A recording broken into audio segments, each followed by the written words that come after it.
streaks mucus across both cheeks, keeps his eyes wide open, and nods count of the time between the rope swirling up and it's coming back down, signaling the next chance he has to jump back in.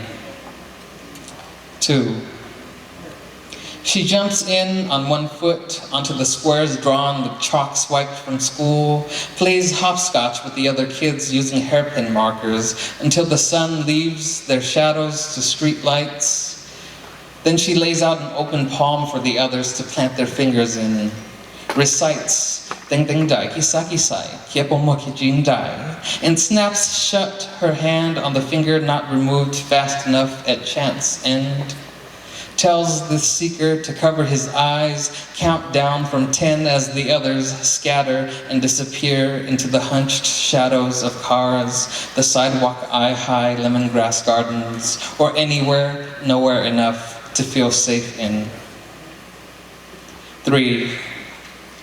There is nowhere for him to feel safe enough in when the man who talks and mumbles waves a shiny quarter at him, and all he can think about are the tattoo gum candies, a nickel piece he could buy from apartment 209. Slowly, he is drawn to the spot behind the complex laundromat, is pulled into the man when out of view, and he doesn't know what's going on. But this man, once introduced as some kind of an uncle, begins rubbing hands on the boy's body, between his legs, and the boy holds still his thoughts of gum, temporary tattoos, and his dilating pupils that haze the view of the other boys who run by to laugh at him before running away. 4. She runs by laughing, and her friend asks her to go and gather more food for cooking. And by this, she means more grass for fake chopping with twigs that double as knives and eating utensils. And the concoction is stirred with hose water in jagged-edged sardine cans salvaged from the dumpster, littered with trash bags filled with magazines of white people twisting around each other, blue-eyed women opening mouths to lick lollipops, and these kids' stomachs rumble because once again the parents are out tending the crops or visiting family, and their older sister's boyfriend is over, so she's locked them out until 30 minutes before their parents said they'd return. And this last poem I'm going to read was the last poem I wrote while in the MFA program, and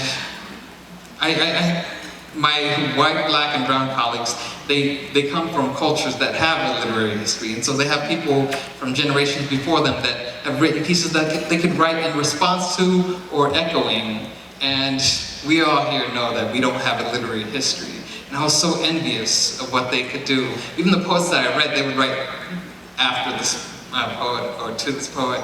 And so my last poem that I wrote, I created a Hmong poet, and this poem is titled To a Hmong Poet of the Old Country. There must have been at least one of you who wrote, using one of our rumored lost writing systems, words you hope one day I, Hmong poet of the 21st century, would read and find myself in. I imagine you wrote about the river's hushing, the moon's skirt of stars, your childhood's playing Hulu, spinning a balance that refused to topple. Come and tell me about the poems you think of while smashing sleeves of bamboo between rocks, flattening the pulp into the sheets you later write on, or fold into joss boats burned for an elder's afterlife.